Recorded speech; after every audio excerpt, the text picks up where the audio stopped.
The 838 ship is very special because many crazy nights, many urut, was it? How do you say crazy in Hungarian? I think I learned how to say it. Urut.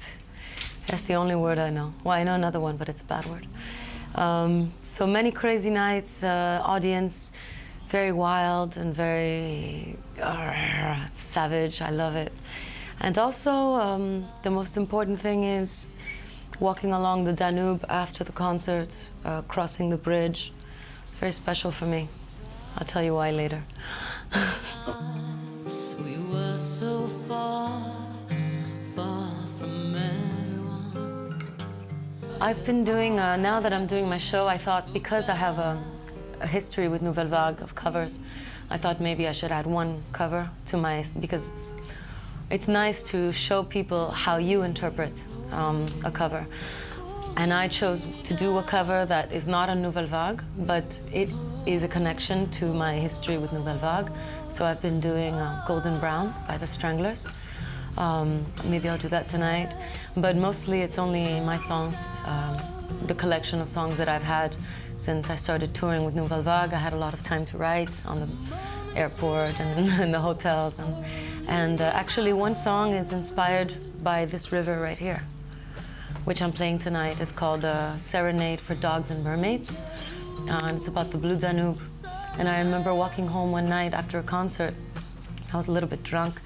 And I heard that if you throw a coin inside the river and you make a wish, it comes true. So I made this wish, and then I imagined that the Danube was full of mermaids and dogs. And it's a kind of crazy story, but it all happens here on the Danube. So I'm really excited to play this song tonight because I remember sitting on the back of the ship writing the lyrics to the song that I'll play tonight. Hourglass broken, hunger's walking, smiling to bite, dogs smell the night, fishnet stretching, black nails scratching, slippery sleighs for the lonely mermaid.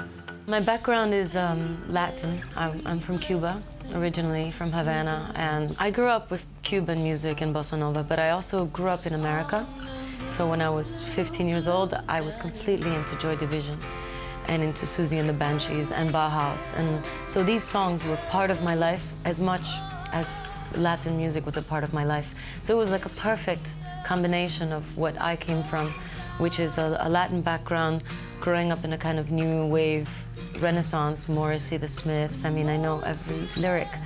So blending that with bossa for me was just so natural. So it was too easy. It was like a joke. I said, of course. I mean, of course, I would end up singing Morrissey. I would end up singing Joy Division with the bossa. It's like written in the stars.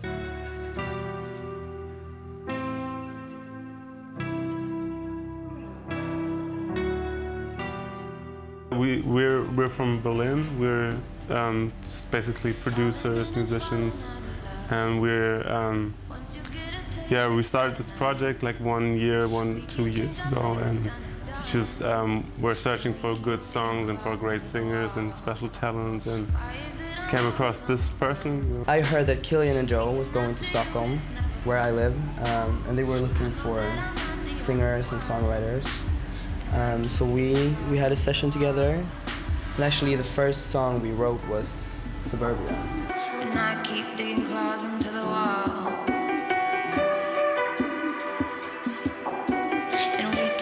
We traveled a lot, and we went to Sweden and Stockholm and all that. And we met him, and we wrote the song, and just stick to like working with him. Yeah. And since then we wrote a lot of songs together. We met so often. It's a nice team. Yeah, it's really. I really like.